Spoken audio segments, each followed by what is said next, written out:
ቅዱስ ጳውሎስ ሐዋርያና የልዑል አምላክ ባሪያ ሆኗል። አምላክ ማለት ገዢ የሚል ትርጉም ነው ያለው። አምልኮ ማለት መገዛት ማለት ነው። ረጅም ጉዞ እንደሚጓዝ ጌታ ኢየሱስን ተስፋ እንደሚያደርግ የሚቀጥለውን ሕይወት እንደሚጠብቅ ከሚከብረው ጌታ ወይም ደግሞ ከከበረው ጌታ ጋር አብሮ እንደሚከብር ለሚያስብ ለሚያምንና ለሚጠብቅ ሰው በጣም አስፈላጊ ነገር ነው። አንዴ እግዚአብሔር የሆነ ሰው እንደው በሆነ ነገር እግዚአብሔር መሆኑ ሊቀር ይችላል፣ ሊቀር አይችልም። አሁንም ይሄ ሕይወት ይሄ አሁን እዚህ ያለንበት ሕይወትና ህብረት ከጌታችን ከኢየሱስ ክርስቶስ መምጣት ከሱ ከምንቀበለው በፊቱ ከሚሆንልን ነገር በታች ከሆነ በእውነት ብዙ ድካም ይኖረዋል። ስለዚህ የኢየሱስ ክርስቶስ መምጣት ዓላማ ማዳን ነው፣ ፍርድ አይደለም። በሌላ ቋንቋ የዘላለም ሕይወት ነው፣ ሞት አይደለም። በሌላ ቋንቋ በእርሱ የሚያምን ይድናል። ይድናል ማለት አይጠፋም ማለት ነው። ከእውነት ጋር መተባበር ያለብን፣ ከጽድቅ ጋር መተባበር ያለብን የተቀበልነውን በጌታ ጸጋ የተቀበልነውን ሕይወት ከዘላለም ክብር ጋር እንድንቀዳጀው ጳውሎስና ቲቶ እንግዲህ በመንፈስ እንደወለደው እውነተኛ ልጄ ይለዋል። ስለዚህ እንደ አባትና ልጅ አብረው የሆኑበት አግባብ፣ አብረው የተጠመዱበት አግባብ፣ አብረው የሚያገለግሉበት አግባብ በሃይማኖት ህብረት ነው። ከጌታ ከኢየሱስ ክርስቶስ ጸጋና ምሕረት ሰላምም ይሁን ይላል።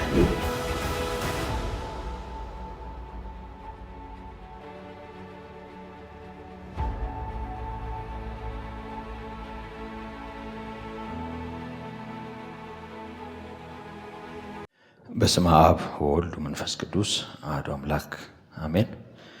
እንዴት አመሻችሁ? በምሕረት በጸጋው የደገፈን ይህን ጊዜና ሰዓት ለጥቅም የሰጠን አምላካችን በጌታችንና በመድኃኒታችን በኢየሱስ ክርስቶስ የተመሰገነ ይሁን። ቲቶ ምዕራፍ 1ን አነባለሁ። የእግዚአብሔር ባሪያና የኢየሱስ ክርስቶስ ሐዋርያ የሆነ ጳውሎስ በእግዚአብሔር ለተመረጡት እምነት እንዲሆንላቸው በዘላለም ሕይወት ተስፋ እንደ አምልኮት ያለውን እውነት እንዲያውቁ የተላከ፣ ስለዚህም ሕይወት የማይዋሽ እግዚአብሔር ከዘላለም ዘመናት በፊት ተስፋን ሰጠ። በዘመኑም ጊዜ መድኃኒታችን እግዚአብሔር እንዳዘዘ ለእኔ አደራ በተሰጠኝ ስብከት ቃሉን ገለጠ። በሃይማኖት ኅብረት እውነተኛ ልጄ ለሚሆን ለቲቶ ከእግዚአብሔር አብ ከመድኃኒታችንም ከጌታ ከኢየሱስ ክርስቶስ ጸጋና ምሕረት ሰላምም ይሁን። ስለዚህ ምክንያት የቀረውን እንድታደራጅ በየከተማው እኔ አንተን እንዳዘዝኩ ሽማግሌዎችን እንድትሾም በቀርጤስ ተውሁህ። የማይነቀፍና የአንዲት ሚስት ባል የሚሆን የሚያምኑም ልጆች ያሉት፣ ስለ መዳራትም ወይንም ስለ አለመታዘዝ የማይከሰስ ማንም ቢኖር ሹመው። ኤጲስቆጶስ እንደ እግዚአብሔር መጋቢ የማይነቀፍ ሊሆን ይገባዋልና፣ የማይኮራ፣ የማይቆጣ፣ የማይሰክር፣ የማይጨቃጨቅ፣ ነውረኛ ረብ የማይወድ፣ ነገር ግን እንግዳ ተቀባይ፣ በጎ የሆነውን ነገር የሚወድ፣ ጠንቃቃ፣ ጻድቅ፣ ቅዱስ፣ ራሱን የሚገዛ ይሁን። ሕይወት የሚገኝበትን ትምህርት ደግሞ ሊመክር ተቃዋሚዎችንም ሊወቅስ ይችል ዘንድ እንደተማረው በታመነ ቃል ይጽና። የማይታዘዙና ከንቱ የሚናገሩ የሚያታልሉም ይልቁንም ከተገረዙት ወገን የሚሆኑ ብዙ ናቸውና፣ እነዚህም ስለ ነውረኛ ረብ የማይገባውን እያስተማሩ ቤቶችን በሞላው ስለሚገለብጡ አፋቸው መዝጋት ይገባል። የገዛ ራሳቸው ነቢይ የሆነ ከእነርሱ አንዱ የቀርጤስ ሰዎች ዘወትር ውሸተኞች፣ ክፎች፣ አራዊት በላተኞች፣ ስራ ፈቶች ናቸው ብሏል። ይህ ምስክር እውነተኛ ነው። ስለዚህ ምክንያት የአይሁድን ተረትና ከእውነት ፈቀቅ የሚሉትን ሰዎች ትእዛዝ ሳያዳምጡ በሃይማኖት ጤናሞች እንዲሆኑ በብርቱ ቀሳቸው። ሁሉ ለንጹዎች ንጹሕ ነው፣ ለርኩሳንና ለማያስተውሉ ግን ንጹሕ የሆነ ምንም የለም። ነገር ግን አእምሯቸውም ሕሊናቸውም ረክሷል። እግዚአብሔርን እንዲያውቁ በግልጥ ይናገራሉ፣ ዳሩ ግን የሚያጸይፉና የማይታዘዙ ለበጎ ሥራም ሁሉ የማይበቁ ስለሆኑ በስራቸው ይክዱታል። እንጸልያለን። በሰማያት የምትኖር አምላካችን እግዚአብሔር የነፍሳችን ጠባቂና እረኛ የሕይወታችን ጌታ አባታችን ሆይ እናከብረሃለን፣ እናመሰግናሃለን። ደግሞ እንደገና እድል ሰጥተህ በፊትህ ስላቆምከን የምናደምጥበትን እግዚአብሔር ሆይ ምሕረት ስላበዛህልን እናመሰግናሃለን። ዛሬም ቢሆን ጌታ ሆይ ቃልህ በተጻፈበት በዛው መንፈስ በጊዜው የነበሩት ሰዎች በተቀበሉበትም ሁኔታ ቃልህን የምንቀበልበት ጸጋ እንዲበዛልን አንተም እንድታስተምረን ጌታ ሆይ ለዚህች ጉባኤ በዚህም ላለነው ለኛ በሚረባ እግዚአብሔር ሆይ የምንመከርበት የምንታነጽበት ጊዜ እንዲሆንልን ሁሉ ላንተ አሳልፈን እንሰጣለን።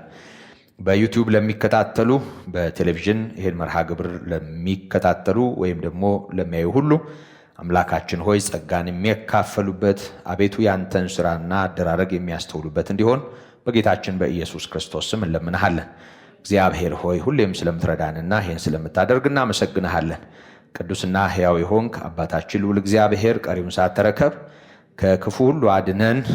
ቃል በመልቀም የሚያራቁቱ ጤናማው ምክርህን በማጣመም በተሳሳተ መንገድ ሰዎችን የሚነዱ የክፋት መንፈሳውያን ኃይላት በአንድ ሰው ላይ እንኳ እድል እንዳይኖራቸው ስራቸው በስምህ የፈረሰ ይሁን።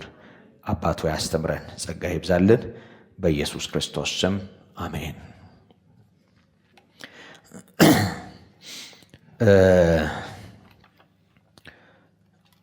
ባለፈው ሳምንት በነበረን ጊዜ ቁጥር 6 ላይ ያለውን በተለይም ደግሞ ሽማግሌዎች ወይም ደግሞ ኤጲስቆጶሳት ምን መሆን እንዳለባቸው በዝርዝር የተቀመጠው ነጥብ ነበር እያየን የነበረው። እንደምታስታውሱ ይህንን በአንደኛ ጢሞቴዎስ ላይ ከምናነበው ከጋራ በንጽጽር ተመልክተናል። ምዕራፍ 3 ላይ ካለው ኤጲስቆጶሳት ወይም ደግሞ ሽማግሌዎች ወይም ደግሞ ጳጳሳት የሚለው ቃል አቻ ትርጉም እንዳለው ስለተመለከትን ዝርዝር ወደዛ ወደኋላ አልመልሳችሁም። ለማንኛውም በዚህ ክፍል በተለይም ደግሞ ከቁጥር 6 ጀምሮ ኤጲስቆጶሳት እንዲህ ሊሆኑ ይገባል የሚለውን መመሪያ በተመለከተ ዲያቆናትንም ይሁን ኤጲስቆጶሳትን ወይም ደግሞ በየትኛውም መንፈሳዊ ኃላፊነት ላይ ያሉ ሰዎችን በጋራ የሚያስማማና እንደ ጋራ ሚዛን ሊቆጠር የሚችል መመሪያ መሆኑን ጠቆም አድርጌያቸዋለሁ። እንግዲህ ይህንኑ ክፍል ነው ደግሜ ማስታወሳችሁና ወደ ቀጣዩ ክፍል የምሻገረው። በተለይ ቁጥር 6 ላይ የማይነቀፍና የአንዲት ሚስት ባል የሚሆን የሚያምኑም ልጆች ያሉት ስለ መዳራትም ወይንም ስላለመታዘዝ የማይከሰስ ማንም ቢኖር ሹመው ማለቱ ላይ ትኩረት ማድረጋችንን ታስታውሳላችሁ። በተለይ ከጢሞቴዎስ መልእክት ወይም ለጢሞቴዎስ ከተጻፈው መልእክት አኳያ ቤተክርስቲያኗ እቺኛይቱ ቤተክርስቲያን በቀርጤስ ያለችዋ ቤተክርስቲያን እድሜዋ እንደ ኤፌሶን ቤተክርስቲያን ስላይደለ እዛ ከሰጠው መመሪያ በተወሰነ መልኩ ለየት ያለ መሆኑን እናያለን። ያም ደግሞ በትዕቢት ተነፍቶ በዲያብሎስ ፍርድ እንዳይወድቅ አዲስ ክርስቲያን እንዳይሆን በማለት ለኤጲስቆጶስነት ወይም ለሽምግልና ወይም ለጳጳስነት የሚመረጠው ሰው አዲስ ክርስቲያን ወይም በክርስትና ውስጥ ያልቆየ እንዳይሆን አዲስ ክርስቲያን እንዳይሆን መመሪያ መስጠቱን አንስተናል። ወደዚህ ስንመጣ ግን እቺኛይቱ ቤተክርስቲያን እንደ ኤፌሶን ቤተክርስቲያን ስላይደለችና በክርስትና ውስጥ ብዙ የቆዩ ሰዎች ስላልሆኑ እንደው አዲስ ክርስቲያን እንዳትሾም የሚል መመሪያ አልሰጠም። የግድ የነበሩት ሰዎች ናቸው ለዚህ ኃላፊነት የሚመረጡት። ያም ደግሞ ከቤተክርስቲያኗ ጋራ በተያያዘ ሁኔታ በተገናዘበ ሁኔታ የተሰጠ መመሪያ መሆኑን አይተናል። ይሁን እንጂ የህይወት ስታንዳርዱን በተመለከተ ልኩን በተመለከተ ጤናማነቱን በተመለከተ ግን እሱ ያው የማያወላዳ ነው። ማለት መቼም ይሄ ደህና እንጨት ሲታጣ ይመለመላል ጎባጣ እንዲሉ ደህና ሰው ከሌለ ምንም ችግር የለም ተብሎ የወንጌል አደራ የቤተ ክርስቲያን ኃላፊነት ዝም ብሎ ለማንም አይሰጥም፣ እንደው ቢቀር ይሻላል እንጂ። ስለዚህ እዚህ ጋር የምናያቸው የህይወት መለኪያዎች ጢሞቴዎስም ላይ እዚህም ላይ አንድ መሆናቸውን እናያለን። ልዩነቱ እዛ ጋር አዲስ ክርስቲያን እንዳትሾም ማለቱና እዚህ ጋር ግን በእነዚህ ክራይቴሪያዎች ወይም በእነዚህ መስፈርቶች ብቁ የሆነ ሰው ከተገኘ ማንም ቢሆን ሹመው ማለቱ ከዚህ አኳያ የተነገረ መሆኑን አጽንኦት ሰጠን ባለፈው ተመልክተናል። እና በዚህ ክፍል የማይነቀፍ የሚለው ቃል የማይነቀፍ ማለት የሚያዩት ሰዎች የሚያውቁ ሰዎች በህይወቱ ላይ አስተያየት የማይሰጡ አሉታዊ አስተያየት የማይሰጡ ማለት እንደሆነም ተመልክተናል። ምክንያቱም ባለፈው በደንብ እንደተመለከትነው ያው የአማኝ ህይወት በተለይ ደግሞ ቤተክርስቲያንን በመምራት ኃላፊነት ላይ ያለ ሰው ህይወት ጌታን ማክበር ካልቻለ ያው ብዙ ሰዎች እንዳይጠቀሙ ወይም ደግሞ እንዲጎዱና እንዲደነቃቀፉ ምክንያት ይሆናል። ያ ደግሞ ለባሰው ፍርድ ነው ያንን ኃላፊነት ሰው የሚሸከመው። ሌላው ቀርቶ እንደው ስለ ማስተማር እንኳ የእግዚአብሔር ቃል የሚለን ብዙዎች እንደዚህ አይሁኑ፣ አስተማሪዎች አይሁኑ፣ ምክንያቱም የባሰውን ፍርድ እንድንቀበል እናውቃለን ነው የሚለውና አንዳንዴ ይሄ ክብር ስለሚመስል ስልጣንም ስለሚመስል ከፍታም ስለሚመስል ሰዎች በጉቦ እንኳ በዚህ ዘመን ባለው የክርስትና ዓለም መቼም ሁሉም ናቸው እያልኩ እንዳልሆነ ትረዳላችሁ ብዬ አስባለሁ። በጉቦ እንኳ ስልጣን ለማግኘት ሰዎች ይተራመሳሉ እና ምክንያቱም ያው ጥቅም፣ ክብር ከዛ ጋር የተያያዙ ብዙ ነገሮች ስለሚታሰብ መቼም ያንን አምጥቼ አሁን ብዙ አልላችሁም። ምክንያቱም አንዳንዴ ያው ዝም ብሎ ነቀፋም ስለሚመስል ብዙ እዛ ውስጥ መግባት አልፈልግም። ሰዎች ኃላፊነትና ዕዳ መሆኑን አይረዱምና በገንዘብም ጭምር እንኳን ሊገዙት ይሞክራሉ። ታውቃላችሁ፣ ሰዎች ተቧድነው ይሿሿሙበታል።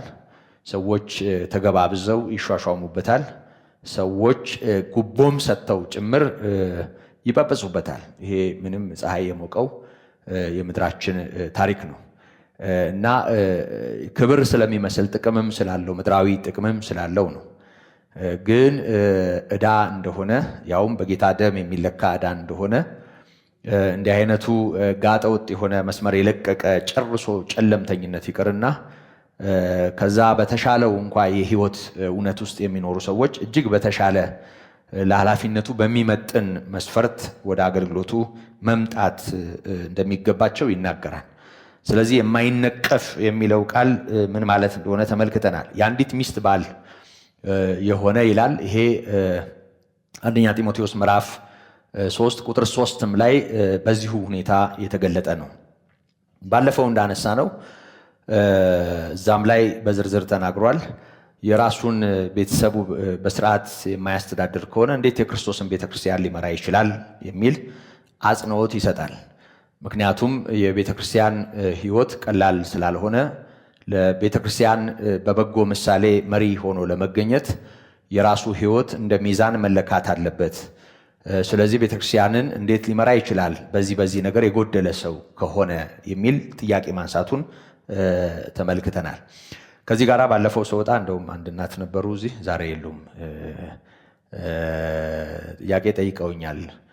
ይሄ ማግባት የግድ ይመስላል በመልእክት ውስጥ እና ይሄን እንዴት ታየዋለህ ማለታቸውን አስታውሳለሁ። ቢኖሩ ጥሩ ነበር። ዛሬ የሉም። የአንዲት ሚስት ባል በመሰረቱ ባለፈው እንዳነሳሁት ወይም እንደተካፈል ነው ክርስትና ወደ ሰዎች ሲሄድ በተለይም ወደ አሕዛብም አይደለም፣ አንዳንዴ የእግዚአብሔር ሕዝብ የተባለው ሕዝብ እንኳ እስራኤል እንኳ በዚህ በመተላለፍ እግዚአብሔርን በብዙ መልኩ ያሳዝኑ እንደነበረም እናውቃለን። ከአንድ በላይ በማግባት ልክ ያልሆነ ነገር እንደነበራቸውም እናውቃለን። ከዛም ባሻገር በተለይ አሕዛብ ወደ ክርስትና እውነት በሚመጡበት ጊዜ ምናልባት የሁለት የሶስት ሚስቶች ባል ሆነው ልጆችም ኖረዋቸው ግን ኢየሱስ ክርስቶስን በማመን ወደ ክርስትናው ሊቀላቀሉ ይችላሉ እና እነዚህ ሰዎች ወደ ክርስትናው ከመጡ በኋላ በክርስቶስና በቤተክርስቲያን መካከል ላለው ግንኙነት ምሳሌ በሚሆን የአዲስ ኪዳን አገልግሎት ውስጥ ሕይወታቸው ለዚህ እውነት ነጸብራቅ መሆን ስለማይችል ምሳሌ መሆን ስለማይችል ወደዚህ ኃላፊነት እንዲመጡ በጭራሽ አይፈቀድም እና የአንዲት ሚስት ባል የሚለው ቃል ሁለት ሚስት ያላቸው ሰዎች ቢኖሩ ከአሕዛብ ወደ ክርስትና የመጡ ሰዎች ቢኖሩ መቼም ሰው ከጨለማ ወደ ብርሃን ሲመጣና በብርሃን ውስጥ ሲቀጥል መመሪያው የህይወት መርሁም ይለያያል። በተለያየ አይነት የአምልኮ ልማድ ውስጥ ያለ ሰው፣ የብዙ ሴት ባል የሆነ ሰው፣ ብዙ ልጆች ከብዙ ሴት የወለደ ሰው መዳን አለበት አይደል? ወንጌል ሰምቶ ክርስቶስ ወንጌል ለሱም ያስፈልገዋል እና በክርስቶስ አምነህ ትድናለህ ብለን ከጠራ ነው በኋላ እንግዲህ እነዚህ አብረውት ያሉ ሰዎች አንድ ላይ የቤተክርስቲያን ጥያቄዎች ናቸው እና ሰይፍ ይዘን ቆመን የሰው ትዳር አንበትንም። የክርስቶስ የሆነ ሰው የጌታ የሆነ ሰው ከማያምን ጋር በማያመች አካሄድም እንዳይጠመድ፣ ከአንድ በላይ ሌላም እንዳያገባ፣ አመንዝራም እንዳይሆን ይሰበካል። እንደ ሐዲስ ኪዳን ትምህርት እንደ መጽሐፍ ቅዱስ እውነት ይነገረዋል እንጂ የተለያየ ነገር ውስጥ ሆነው የመጡትን ሰዎች ልጆቻቸውን በመበተንና ትዳራቸውን በማፍረስ ሌላ ማህበራዊ ቀውስ ውስጥ አይገባም። ያ ባለማወቅ ወራት ወይም ባለማመን ጊዜ የኖሩበት ኑሮና ህይወት ነው። ከዚህ የተነሳ ነገር ግን ቤተክርስቲያን ውስጥ ላለ አገልግሎትና መንፈሳዊ አደራ የህይወታቸው ክፍተት በቁ ስለማያደርጋቸው በተለይ ኤጲስቆጶስነትና ከዚህ አደራ ጋር ተያይዞ ወዳለ ነገር የሚመጡ ሰዎች የአንዲት ሚስት ባል እንዲሆኑ ይገደዳሉ። ይሄ ነው መመሪያው። የአንዲት ሚስት ባል የሚለው ቃል እንግዲህ ከዛ ውጭ የሆኑ ሰዎች ሊኖሩ ይችላሉ ብለን እንድናስብ ይጋብዘናል። ሌላው ግን ይሄ ከጋብቻ ጋር ተያይዞ በመሰረቱ የቤተክርስቲያን ሽምግልናና አስተዳደር ውስጥ በዚህ አይነት መልኩ በአጽንኦት መቀመጡ በጣም አስፈላጊ ነው። እንደውም ብዙ አብያተ ክርስቲያናት ይፈወሱ ነበር። ይሄ ማግባት እንደ መስፈርት የመቆጠሩን ያህል አለማግባት ደግሞ እንደ መስፈርት የሚቆጠርባቸው ቤተ እምነቶች እንዳሉ ታውቃላችሁ። እንደውም ያገባ ሰው ጨርሶ በቃ ለኤጲስቆጶስነት ለጳጳስነት ጨርሶ እኛ ባደግንበት ቤት ጳጳስ እንግዲህ በግላጭ ሚስት አይኖረው፣ ምንም ጥርጥር የለውም። ሕጉ አይፈቅድም። በሕግ የታጠረ ነው ማለቴ ነው። ካቶሊክም ውስጥ እንዲህ አይነት ነገር አለ። እንደውም ወደ ክህነቱ ሲመጣ ገና ከታች ጀምሮ ከዲቁና ጀምሮ የሚያግድ ነገር አለ። ጋብቻን በተመለከተ መመሪያ አለ በዛ እና እኛም በመጣንበት መንገድ እንግዲህ ሰው ከዲቁና በኋላ ወደ ላይ ከፍ እላለሁ ብሎ ካሰበ ኤጲስቆጶስም ጳጳስም ይሆናለሁ የሚል ናፍቆት ካለው ጥሪ ምናምን አላችሁም፣ ግን ሸክም ናፍቆት ወይም ሌላ እዚህ ውስጥ ያለ ነገር ካለው ያለምንም ጥርጥር መንኩሶ ወይም ያላገባ ካህን ሆኖ በዛ መስመር ነው የሚኬደው እና መጽሐፍ ቅዱስ የፈቀደውን እውነት የሚያግድ በጣም አደገኛ የሆነ ነገር ቤተክርስቲያን ላይ ተጭኗል። ከዚህ የተነሳ ከዚህ ጋር በተያያዥነት ያው ጥሪ የሌላቸው ሰዎች በትክክል የጃንደረብነት ጥሪ የሌላቸው ሰዎች ነገር ግን በዚህ መስመር ካልሆነ በቀር ያከፍታ ስለማይገኝ የግድ ተገደው በዚህ መስመር እንዲያልፉና እንደው ፈተናም ቢኖር እንደው ጾርም ቢኖር ውጊያም ቢኖር በስጋ ለዚህ የማይበቃ ማንነትም ቢኖር ያልተሰጠው ሰው ከሆነ እንዲህ አይነቱ ሰው ግን እዛ ያለው ነገር የግድ ከሆነ ያው ባያምንበትም እየታገለም ወይም ደግሞ በሹልክታም ቢሆን በዚህ መስመር ያልፋል እና ለብዙ ልክ ያልሆነ ነገር እድል ይሰጣል። እንዲህ አይነቱ ስርዓት መጽሐፍ ቅዱሳዊም አይደለም፣ በጣም አደገኛ ነው። ነገር ግን ማግባት ደግሞ እንደ ግዴታ እና እንደ መጨረሻው መስፈርት ደግሞም አይደለም። ይሄንንም ማስተዋል ያስፈልጋል። ለምሳሌ ጳውሎስ ያገባ ሰው አልነበረም፣ በዚህ ሁሉ አገልግሎቱ የምናውቀው ሰው። ከዛ ባሻገር እነ ጢሞቴዎስ ማግባታቸውን አይነግረንም መጽሐፉ። ቲቶም ማግባቱን አይነግረንም መጽሐፉ። በጣም ብዙ ቤተክርስቲያንን በሚጠቅመው የኃላፊነት ስፍራ የነበሩ ሰዎች በዘመኑ በነበረው አገልግሎት ያላገቡ ነበሩ። ሌላው ቀርቶ ጢሞቴዎስን ነው እያዘዘው ያለው። በኤፌሶን ተውኩህ ነው እያለ ያለው። እንደገናም ደግሞ እኔ አንተን እንዳዘዝኩ ደግሞ ሌሎችን እንድትሾም በቀርጤስ ደግሞ የቀረው እንድታደራጅ ብሎ ደግሞ ቲቶን ሲያዘው እናያለን። እና እነዚህ ሰዎች ያገቡ አልነበሩም፣ ግን ያገቡ ሰዎችን ያገቡ ብቻ ሳይሆን የአንዲት ሚስት ባል የሆኑ ሰዎችን ወደ ኃላፊነት እንዲያመጡ ግን ሲታዘዙ እናያለን። እና ጃንደረብነትን በተመለከተ ጥቂት ጥያቄው ስለተነሳ በአንዳንድ ሰው ማይምሮ ሊኖር ስለሚችል ጥቂት ዝም ብዬ አንድ ነገር ላስታውሳችሁ ወዳለሁ። በዚህ በመጽሐፍ ቅዱሳችን ጃንደረብነትን በተመለከተ ጃንደረብነት ቋንቋው ግልጽ ይመስለኛል፣ ብዙዎቻችን የሚገባን ይመስለኛል። የመጀመሪያው ሁለት ትርጉም ነው ያለው። አንደኛው ከፍ ባለ ማዕረግ የሚያገለግል ታማኝ ጠባቂ ማለት ነው። ከፍ ባለ ማዕረግ ብዙ ጊዜ ቤተ መንግስት ውስጥ እንደው የነገስታቱ ሚስቶችና ልጆች ለመጠበቅ የሚታመኑና ከፍ ያለ ኃላፊነት የሚሰጣቸው ሰዎች ጃንደረቦች ተብለው ይጠራሉ። አንዳንድ ጊዜ በእርግጥ ጃንደረባ የሆኑ ላይሆኑ ይችላሉ።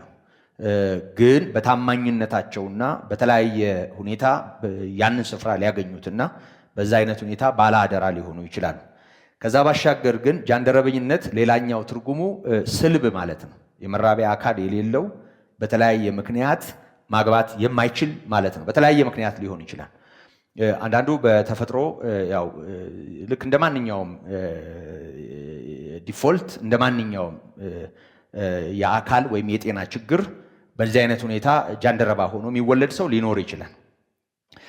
ከዛ ባሻገር ደግሞ አንዳንዴ በተለያየ መልኩ ሰው የቆረጣቸው ወይም ደግሞ ሰው የሰለባቸው ሰዎች ሊኖሩ ይችላል። ከዛ ሲያልፍ ደግሞ ስለ መንግስተ ሰማያት ወይም ደግሞ ስለ እግዚአብሔር ስራ ጋብቻን የተው እና ለዛ ስራ የተሰጡ ሰዎች ሊኖሩ ይችላሉ። ታስታውሳላችሁ ማቴዎስ ምዕራፍ 19 ላይ ፈሪሳውያን ወደ ጌታችን ወደ ኢየሱስ ክርስቶስ ለፈተና ቀርበው የጠየቁት ጥያቄ አለ። ከቁጥር 3 ጀምሮ ያለውን ታስታውሱታላችሁ ብዬ አስባለሁ። ጊዜ ላለመውሰድ ብዙ ዝርዝር ውስጥ አልገባም። ሰዎች ወይም ደግሞ ሰው በማንኛውም ምክንያት ሚስቱን ሊፈታ ተፈቅዷልን የሚል ጥያቄ ጠየቁት። ነገሩ ያው ጥያቄው ራሱ የጠማማ ሰው ጥያቄ ነው። ምክንያቱም እንደው ዝም ብለው ትዳር መፍታት ይቻላል ወይ ቢሉ ችግር የለውም። ማንም ሰው ጥያቄ ማለት ፍቺ ይፈቀዳል ቢል ምንም ችግር የለውም። ግን በማንኛውም ምክንያት ማለት ነገሩ ትንሽ ቅንነት የጎደለው ይመስላል ዞሮ ዞሮ ጥያቄያቸው እና ይሄንን ብለው ጠየቁት እና ጌታ የመለሰው መልስ ምንድን ነው? ፈጣሪ በመጀመሪያ ወንድና ሴት አደረጋቸው አላቸው። ስለዚህ ሰው አባትና እናቱን ይተዋል፣ ከሚስቱም ጋር ይተባበራል፣ ሁለቱም አንድ ስጋ ይሆናሉ የሚለውን ቃል አላነበባችሁምን ካላቸው በኋላ ስለዚህ አንድ ስጋ ናቸው እንጂ ወደፊት ሁለት አይደሉም። ምን ማለት ነው? በሌላ ቋንቋ ሁለት ስላልሆኑ መለያየት አይቻልም። አንድ ስጋን የመሰንጠቅ ያህል ነው የጌታ መልስ። እግዚአብሔር ያጣምረውን ከእንግዲህ ሰው አይለየው። እነርሱም ይሄን ከሰሙ በኋላ እንኪያስ ሙሴ የፍቺዋን ጽሕፈት ሰጥተው እንዲፈቷት ስለምን አዘዘ አሉ።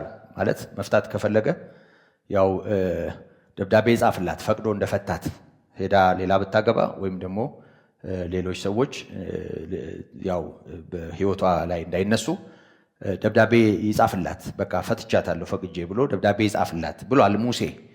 እና ለምን ይሄን አለ አሉት። እርሱም ሙሴ ስለ ልባችሁ ጥንካሬ ሚስቶቻችሁን ትፈቱ ዘንድ ፈቀደላችሁ። ማለት ልባችሁ አስቸጋሪ ስለሆነ ትፍቱ ቢላቸው እንግዲህ ሊገሏት ነው ማለት ነው አይደል? እና ልባችሁ አስቸጋሪ ስለሆነ ስለ ልባችሁ ጥመትና አስቸጋሪነት ይሄንን ፈቀደ፣ ትፈቱ ዘንድ ፈቀደላችሁ። ጥንት ግን እንዲህ አልነበረም ይልና ወደ ዘፍጥረት ይወስዳቸዋል። እኔ ግን እላችኋለሁ ያለ ዝሙት ምክንያት ሚስቱን የሚፈታ ፈቶም ሌላይቱን የሚያገባ ሁሉ ያመነዝራል፣ የተፈታችውንም የሚያገባ ያመነዝራል አላቸው። እና ደቀ መዛሙርቱ ይሄን ከሰሙ በኋላ የባልና ሚስት ስርዓት እንዲህ ከሆነ መጋባት አይጠቅምም አሉ። ይሄ ከሆነ ማሰሪያው ጋብቻ ችግር ነው ማለት ነው የሚል ነገር ይዘው ተነሱ። እርሱ ግን ምን አላቸው? ይህ ነገር ለተሰጣቸው ነው እንጂ ለሁሉ አይደለም። ከእናት ማህፀን ጃንደረቦች ሆነው የተወለዱ አሉ አለ። ቅድም እንዳልኩት ሰውም የሰለባቸው ጃንደረቦች አሉ አለ። ስለ መንግስተ ሰማያት ራሳቸውን የሰለቡ ጃንደረቦች አሉ። ራሳቸውን የሰለቡ ማለት የቆረጡ ማለት አይደለም። ነገር ግን ስለ መንግስተ ሰማያት ማለት መንፈሳዊ በሆነ ዓላማና ምክንያት ከጋብቻ የተከለከሉ፣ ለምሳሌ ጳውሎስን ማንሳት እንችላለን። ጳውሎስ አንደኛ ቆሮንቶስ ምዕራፍ 7 ላይ እንደውም ከራሱ አልፎ እንደው ቢቻላችሁ እንደኔ ብትሆኑ ወዳለሁ ማለቱን እናስታውሳለን። ያም ደግሞ እንደው አለማግባት የተለየ በመንግስተ ሰማያት የተለየ ደረጃ የሚያሰጥ ነገር መሆኑን አይደለም የሚነግረን፣ ከኃላፊነት የጌታን ስራ በሙሉ ልብ ከመስራት። ምክንያቱም ያገባ ሚስቱን ያስደስታል፣ ያላገባ ግን ጌታውን በማለት እንደተናገረው ጌታን ደስ ለማሰኘት የጌታን ስራ ለመስራት በጌታ ስራ ተጠምዶ ልክ እንደ ወታደር በየትኛውም ስፍራ ለማገልገልና ሕይወት የሚያስከፍለውን ዋጋ አገልግሎቱ የሚጠይቀውን ዋጋ ለመክፈል የተዘጋጀ እንዲሆን ይሄንን በማሰብ ነው ጳውሎስ መመሪያ ሲሰጥ የምናየው። ስለዚህ አለማግባት በራሱ ጽድቅ ሆኖ ሳይሆን በአለማግባት ምክንያት የሚያዝ ነጥብ ኖሮ ሳይሆን አለማግባት በራሱ ከፍጽምናና ከብቃት ጋር የሚገናኝ ነገር ሆኖ ሳይሆን ለተሰጣቸው፣ አንዳንዱ እንደዚህ ነው ይላል እዛው ቆሮንቶስ ላይ፣ አንዳንዱ ደግሞ እንደዛ ነው። ለተሰጣቸው ሰዎች ማለትም ጃንደረባ ሆኖ እንዲያገለግሉ የጌታ ጸጋ ላገዛቸው ሰዎች የሚሆን ነው። ይሄ ለተሰጠው ነው የሚሆነው። ሰዎች በቃ እነንተና ሳያገቡ ነው ያገለገሉት ብሎ እንደው ዝም ብሎ በዛ ስሜት እንዲገባበት ሳይሆን እግዚአብሔር በእርግጥ ይሄንን አደራ በልቡ አሸክሞት ከሆነ የሚችልበትም ጸጋ ስለሚሰጠው በዚያ ጸጋ መሰረት የሚኖር ህይወት ነው። ያም ደግሞ ለአገልግሎት ለኃላፊነት አገልግሎት ለሚጠይቀው ዋጋ ራስን ከመስጠት ጋር ነው የሚገናኘው እንጂ ከጽድቅና ከኩነኔ ከመዳን ጋራ ወይም ደግሞ በሰማይ ካለ ልዩ ቦታ ጋራ የተያያዘ አይደለም። ስለዚህ ባጭሩ ቤተክርስቲያንን አገልግለዋል ያላገቡ ሰዎች፣ አሁንም ያላገቡ ሰዎች ቤተክርስቲያንን ሊያገለግሉ ይችላሉ። አለማግባታቸውና ሳያገቡ ኤጲስቆጶስ መሆናቸውን የነቀፍኩ አይደለም። ጳጳሳት የማያገቡበት ሁኔታ ከጥሪ ጋር ተያይዞ ቢሆን ከአገልግሎት ጋር ተያይዞ ቢሆን መጽሐፍ ቅዱሳዊ ነው፣ ምንም ችግር የለውም። ነገር ግን ካለማግባት ይልቅ የአንዲት ሴት ባል መሆን የሚለው ቃል ተደጋግሞ ስለተጻፈ የገዛ ሚስቱንና ትዳሩን ልጆቹን የሚያስተዳድር ከሆነ የክርስቶስን ቤተክርስቲያን እንዴት የሚልም አጽንዖት ስላለው እንደውም ካላገባው ይልቅ ያገባው ሰው ለዚህ ኃላፊነት የተሻለ የመጽሐፍ ቅዱስ ዕውቅና እንደተሰጠው እናስተውላለን። ይሄን ማስተዋል ያስፈልጋል። ስለዚህ ጥያቄውን ለመመለስ ያህል ያላገቡ ሰዎች አገልግለዋል። አዎ። አሁንም ሊያገለግሉ ይችላሉ። አዎ። ጃንደረብነት ለተሰጠው በዚህ የተለየ ክሬዲት ላይ እንዳለ አስቦ ባለማግባቴ የሆነ እንትናን እበልጣለሁ ብሎ የውድድር ዓለም ውስጥ ገብቶ ሳይሆን እግዚአብሔር ሰጥቶት ከሆነ በዚህ መጠን ቢያደርገው ጌታ እንደተናገረው ተሰጥቶ ከሆነ ምንም ችግር የለውም። ይሄ መጽሐፍ ቅዱሳዊ ስለሆነ። ነገር ግን አሁንም ቢሆን የአንዲት ሚስት ባል የሚለው ቃል እንደ 2-3 ያገቡና ሌላ ነገር ያላቸው ሰዎች እንደው እዚህ ኃላፊነት ላይ እንዳይመጡ ማስጠንቀቂያ መሆኑን አጽንዖት መሆኑን ማስተዋል ያስፈልጋል። ለማንኛውም ልመለስና ወደ ቀጣዮቹ ባለፈው በወፍ በረር እንዲሁ ጠቆምቆም ማድረጊያችሁን ያለፍኩት አሁንም ደግሜ እነዛን አስታውሳችኋለሁ። የማይነቀፍ የአንዲት ሚስት ባል የሚሆን የሚያምኑም ልጆች ያሉት ማለት ያው የሱ ተጽዕኖ በልጆቹና በትዳሩ ላይ የሚታይ መንፈሳዊ ተጽዕኖ፣ ይሄ በፍቅር የመግዛት የማስተዳደር አቅሙ የሚታይ ሰው ይሄን የሚያደርግበትን አቅም ጸጋ እግዚአብሔር ሰጥቶታል ማለት ነውና ልጆቹና ሚስቱ ቤተሰቡ አማኞች ሆነው ለጌታ የሚሆን ህይወት ካላቸው እንዲህ አይነት ሰው ካገኘ ሹመው የሚል ኃላፊነት መስጠቱን እናያለን። ከዚህ ጋር በተያያዥነት ስለ መዳራት ወይንም ስለ አለመታዘዝ የማይከሰስ ማንም ቢኖር ሹመው ነው ያለው። መዳራት የዝሙት ዋዜማ እንደሆነ ይታወቃል። ለዝሙት የሚያጋልጥ እውነት እንደሆነ ይታወቃል እና በዚህ ነገር የሚታማ በዚህ ነገር ጾር ያለበት ሰው ከሆነ አይሆንም የሚል ወይም ደግሞ እንዳትሾመው የሚል መመሪያ ነው በሌላ ቋንቋ የተላለፈለት። ከዛ ባሻገር አለመታዘዝ ማለት ያው ገር ያልሆነ ልቡ ለመታዘዝ በመሰረቱ ያው ኤጲስቆጶስነት ክብር ሆኗል። ጳጳስነት ከፍተኛ የስልጣን እርከን ሆኗል። ከኃላፊነቱ በላይ ክብሩና እንደው አሰጋጅነቱ ይበዛል እንጂ እንዲህ አይነቱ ኃላፊነት የአገልጋይነት ህይወት ነው። የአገልጋይነት ማለት ኢየሱስ ክርስቶስ እንደነገረን ማርቆስ እንደጻፈልን ማለት ነው። ጌታ ኢየሱስ የሰው ልጅ የጠፋውን ሊፈልግና ሊያድን ህይወቱንም ሊሰጥ እንጂ እንዲያገለግሉት አልመጣም ነው ያለው እና ጌታ ኢየሱስ ክርስቶስ ወደዚህ ዓለም የመጣው ማንም እንዲያገለግለው አይደለም። ሌሎች ከሱ ስር ዝቅ እንዲሉና እሱ የሌሎች ተገልጋይ ለመሆን አይደለም የመጣው። አገልጋይ ነበረ። ራሱን ዝቅ አድርጎ ሲያገለግል የነበረ በሎሌነት ስፍራ የታየ መሆኑን እናያለን። እና ሎሌነት ወይም ታዛዥነት የሚከብደው ሰው፣ እንደ ጌታ መሆን የሚቃጣው ሰው፣ ለመላላክ የማይፈቅድ ሰው፣ ልቡ ጋራ የሆነ ሰው፣ ልክ እንደ አለቃ ወይም ደግሞ እንደ በላይ የሆነ ስሜት ያለው ሰው ኤጲስቆጶስነት ላይ አያዋጣም ማለት ነው፣ አይሆንም ማለት ነው። ምክንያቱም ስለማይታዘዝ። አለመታዘዝ ማለት በሌላ ቋንቋ ለእግዚአብሔር ቃልም አለመታዘዝ ሊሆን ይችላል። ምክንያቱም ከላይ የተዘረዘሩት ነገሮች ከቃሉ ጋራ ተያይዞ የሚነጻጸር ስለሆነ ስለዚህ በትዳሩ ልጆቹም ጋር ባለው ነገር ከመዳራትም ጋር በተያያዘ ነገር የእግዚአብሔርን ቃል የሚጋፋና አመፃ ውስጡ ካለበት ከዛ ባሻገር ለሚያገለግለው ማይታዘዝ ከሆነና ራሱን እንደ ልዑል ከፍ የሚያደርግ ከሆነ እሱ አይሆንም። ስለዚህ ስለ አለመታዘዝ የማይከሰስ ማንም ቢኖር ሹመው ሲል እናያለን። እና መታዘዝ፣ ታዛዥነት፣ ገርነት በጣም አስፈላጊ። በሌላ ቋንቋ ጌታ ኢየሱስ የዋህ ብሎ ይሄንን ሁኔታ ገልጾታል። ታስታውሳላችሁ እዛ ማቴዎስ 11 ከቁጥር 26 ጀምሮ እናንተ ደካሞች ሸክማችሁ የከበደ ወደ እኔ ኑ እኔ ያሳርፋችኋለሁ ባለበት ክፍል እኔ የዋህ በልቤም ትሁት ነኝ እና ቀንበሬን በላያችሁ ተሸከሙ ሸክሜ ቀሊል ቀንበሬም ልዝብ ናትና ማለቱን እናስታውሳለን። ስለዚህ ያ ቢሆን ለነፍሳችሁ ረፍት ታገኛላችሁ ብሎናል። ስለዚህ የዋህ የሆነው ጌታ ታዛዥ የሆነው ጌታ እኔ የዋህ በልቤም ትሁት ነኝ ቀንበሬን በላያችሁ ተሸከሙ ማለቱን እናስታውሳለን። እና ትሁት ማለት ደግሞ ያው ራስን ዝቅ ማድረግ የሚችል ማለት ነው። ራስን ዝቅ ማድረግ ማለት ደግሞ ከሚበልጡን እንዳልሆነ ከዚህ በፊት ተምረናል። ከሚበልጡን ዝቅ ማለት ምንም ግዴታ ነው እሱ አይደል? ይገባችኋል አይደል? የምናገረው ነገር ከሚበልጡን ዝቅ ማለት ግዴታ ነው። በእድሜ የሚበልጥህ ካለ ተነስተ ማስቀመጥ የህሊናም ቢሆን ግዴታ ነው። በስልጣን የሚበልጥህ ካለ መስመር መልቀቅ ግዴታ ሊሆን ይችላል። በእውቀትና በተለያየ መንገድ የሚበልጥህ ካለ እኔ ካንተ አልበልጥም ማለት ግዴታ ነው። ግን ከምትበልጠው ወይም ከምትበልጭው ወይም በተለያየ መንገድ ተሽለሽ ከምትገኘው ሰው በታች ራስን ዝቅ ማድረግ ግን ትህትና ነው። ትህትና ማለት እንደው ይሄ ነው እውነታው፣ ትክክለኛው ነገር ይሄ ነው ማለት ከሱ ለሚያንሰው ዝቅ ብሎ አገልጋይ የሚሆን ማለት ለመታዘዝ ለማገልገል የማይከብደው ሰው መሆን ይኖርበታል። ይሄ ከተገኘ በጣም በቃ አስፈላጊ መልካም ባህሪ ነው። ይሄ ለዚህ አገልግሎት የሚመጥን የህይወት ልክ ነው። ስለዚህ እንዲህ አይነቱን ኤጲስቆጶስ አድርገ ሹመው ማለቱን እናስተውላለን።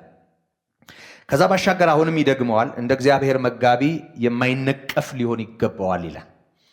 እንደ እግዚአብሔር መጋቢ ማለት የእግዚአብሔር የሆነውን ነገር እንደሚመግብ ሰው፣ የእግዚአብሔር የሆነውን ነገር እንደሚያቀርብ ሰው፣ የእግዚአብሔር የሆነውን ነገር ለምእመኑ እንደሚያዘጋጅ ሰው የማይነቀፍ ሊሆን ይገባዋል ማለት ውክልናው የተቀመጠበት ኃላፊነት ከእግዚአብሔር የሚመነጭ ነው። እግዚአብሔር ነው ለዛ አደራ ያንን ማንነት የሚያስቀምጠው። ከዚህ የተነሳ በእግዚአብሔር የተሾመ እግዚአብሔራዊ ለሆነው ጉዳይ ኃላፊነት የወሰደ ሰው ሊገዛው ይገባል። ይህን ኃላፊነት የሰጠው ማንነት ሊገዛው ይገባል። ለእግዚአብሔር መገዛት፣ ለእግዚአብሔር ማንነት ራሱን ሊያስገዛ ይገባል። ከዚህ የተነሳ እንደ እግዚአብሔር መጋቢ የማይነቀፍ ሊሆን ይገባዋል ይላል። ማይነቀፍ ሰዎች በተለያየ ምክንያት ሊነቀፉ ይችላሉ። ለስሙ ክርስቲያን ነው፣ ክርስቲያን ናት፣ ለስሙ አገልጋይ ነው፣ አገልጋይ ናት፣ ለስሙ እንደዚህ ናቸው ይባላል። እንደውም እንደሚታወቀው አንድ መንፈሳዊ በሆነ ነገር የማይታወቅ ሰው ክርስቲያን ያልሆነ ሰው በደፈና በክርስቶስ ያልሆነ ሰው ጥንብዝ ብሎ ሲሰክር ወይም ደግሞ በየመሸታ ቤቱ ሲደንስ ወይም ደግሞ በጣም አጸያፊ የሆነ ስድብ አላፊ አግዳሚውን ሲሳደብ ቢታይና እኛ ደግሞ እንደው ስንገላምጥ ብንገኝ የትኛው ጎልቶ የሚታይ ይመስላችኋል? ያ ምንም ከዛ ምን ይጠበቃል? በዓለም ካለው ምን ይጠበቃል? እርግጠኛ ነኝ ያኛው ገሎ እኛ ተሳድበን በዓለም ፊት ለዳኝነት ብንቀርብ በእርግጠኝነት የተሳደብነው እኛ ከገደለው ከዚያ ይልቅ በሰው አእምሮ ጥያቄ እንሆናለን። ቢሆንስ እሱ ክርስቲያን አይደለም ይባላል። ቢሆንስ እሷ በጌታ አይደለችም አታምን የለም ይባላል። እና መንፈሳዊ ሆነን የምናደርጋቸው ነገሮች እንደሌላው ሰው እንኳ ቢሆን ከሌላው ሰው አንጻር ተነጻጽሮ የከፋ እንኳ ባይሆን ይጎላል። ምንም ጥርጥር የለውም። ጌታ ነግሮናል። በተራራ ላይ ያለች ከተማ ልትሰወር አይቻላትም ብሏል። ተራራ ላይ እንዳለች ከተማ ነው ህይወታችንን ማየት ያለብን። ወይም ከፍ ባለ ስፍራ እንዳለ መብራት ነው ህይወታችንን ማየት ያለብን። ብዙዎች እንዲያዩበት ከፍ ባለ ስፍራ እንደተቀመጠ ብርሃን ነው ህይወታችንን ማየት ያለብን። ይጎላል። እኛ ጋር ያለው ነገር ይጎላል። ጥንቃቄ ማድረግ ያለብን ወይም ተጠንቅቀን መኖር ያለብን ስለሚጎላ ነው። ሰዎችን ሊጎዳ ይችላል። ስተታችን ትንሹም ነገር ለሌላው ጥፋት ይሆናል እና ጌታ ያለውን ነገር ላስታውሳችሁ። ባንተ ያለው ብርሃን ጨለማ ከሆነ ጨለማውማ እንዴት ይበረታል እና ብርሃን ነው ማለት ነው በእኛ ህይወት ውስጥ ያለው ይሄ እውነት ነው። ስለዚህ ጨለማ የሆነው ዓለም በእኛ ብርሃን እኛ ውስጥ በተቀመጠው ብርሃን ወይም ደግሞ እኛ ብርሃን ሆነን ከብርሃኑ የተነሳ በምንኖረው ኑሮ ከጨለማ እንዲወጣ መራራው እንዲጣፍጥ መልካም እንዲሆንለት የሚጠበቅ ከሆነ እኛ ህይወት ውስጥ ያሉ ጥቃቅን የሚመስሉ ልክ ያልሆኑ ነገሮች ለአገልግሎቱ እንቅፋት ናቸው። ሰዎች ባለፈው እንዳነሳሁት እኛን ተቀበሉ ማለት እኛ ውስጥ ያለውን ተቀበሉ ማለት ነው። እኛ ውስጥ ያለውን ተቀበሉ ማለት ክርስቶስን ተቀበሉ ማለት ነው። ክርስቶስን ተቀበሉ ማለት እግዚአብሔር አብን ተቀበሉ ማለት ነው እና በሰበብ በአስባቡ ሰዎች ለእኛ ያላቸው ነገር ሲበላሽ እንደ ቀላል ነገር ከቆጠርነው፣ ጥንቃቄ ካላደረግን፣ ከእንቅልፍ ካልነቃን፣ ካላስተዋል የራሳቸው ጉዳይ ብለን እንደፈለግን የምንጋልብ ብንሆን ተወደደም ተጠላም ውስጣችን ያለውን ክርስቶስን ሰዎች እንዳያዩ፣ እንዳያከብሩት፣ እንዳይቀበሉት መጋረጃ እያኖርን ነው፣ ጋሬጣ እያኖርን ነው። ይሄ ደግሞ በጣም አደጋ ነው።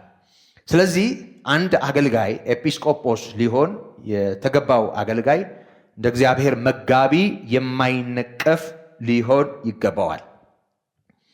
የማይነቀፍ ሊሆን ይገባዋል። ይቀጥላል። ዝርዝር ነገሮች አሉት። የማይኮራ ይላል። ኩራት ማብራሪያ ይፈልግ ይሆን? ኩራት ምን ማለት ነው? የማይኮራ እንግዲህ ምንም ይሄን ለመተንተን ብዙ አላሰብኩም። ምክንያቱም ኩራት ምን ማለት እንደሆነ ብዙዎቻችን ግልጽ ስለሆነ እና ሰዎች በመሰረቱ ይውላችሁ በክርስትናው ዓለም አንዳንዴ ባህሪያዊ ነው። ያው ባህሪያዊ ነው ማለት ምንም ከመንፈሳዊ ነገር የተቀዳ ሳይሆን አንዳንዱ ሰው ዝም ብሎ በቃ ጠብረር ማለት በቃ ራሱ እንደ ትልቅ የመቁጠር ከሌላው በላይ እንደሆነ የመቁጠር ችግር ይኖርበታል። እንዲሁ በባህሪ ውስጥ አሉ ሰዎች እንዲሁ በጥፍራቸው መሄድ የሚወዱ እና ከሌሎች የተለዩ እንደሆኑ የሚያስቡ በጣም ሰዎች አሉ። በመሰረቱ እንዲህ አይነቱ ችግር በዓለም ውስጥ በጣም ትልልቅ ቀውሶች ከሚያመጡ ችግሮች መሃል ነው። ኩራት ማለት ብዙ ነገሮችን እውቀቱን፣ ጉልበቱን፣ ስልጣኑን፣ ገንዘቡን፣ መልክ ቁመናውን፣ ኃይሉን፣ ቤተሰቡን፣ ዘመዱን፣ ምድራዊ የሆነውን የሆነ ነገር ማዕከል አድርጎ ሰው ከሌላው እንደተሻለ ሊያስብ ይችላል። እኛ በዓለም ላይ በጣም የተለየንን ሁሉም እንደኛ አይደለም ያሉ ናዚዎች ለስንት ሚሊየን ህዝብ እልቂት ምክንያት እንደሆኑ መቼም የምናውቅ ይመስለኛል። እኛ አይናችን ብሉ ነው፣ ፀጉራችን እንደዚህ ነው፣ እኛ ከሌላው መልካችንን እንየው እንለያለን ያሉ ሰዎች፣ በዛ የኮሩ ሰዎች ለሌላው ጥፋት ምክንያት ሆነዋል። ይሄ በትልቁ ማለት ነው።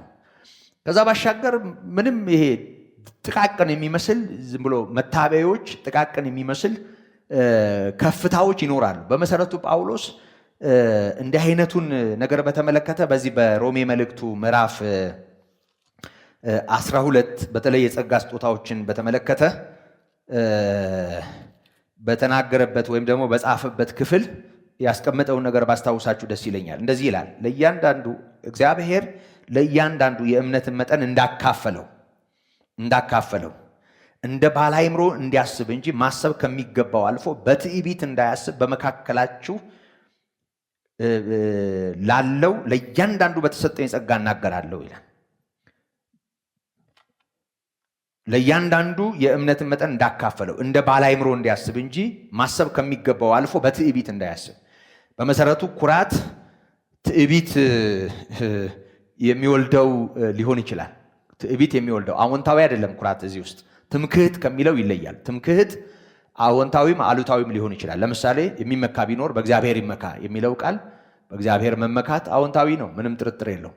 በጉልበት በሌላ ነገር ብንመካ ደግሞ አሉታዊ ይሆናል።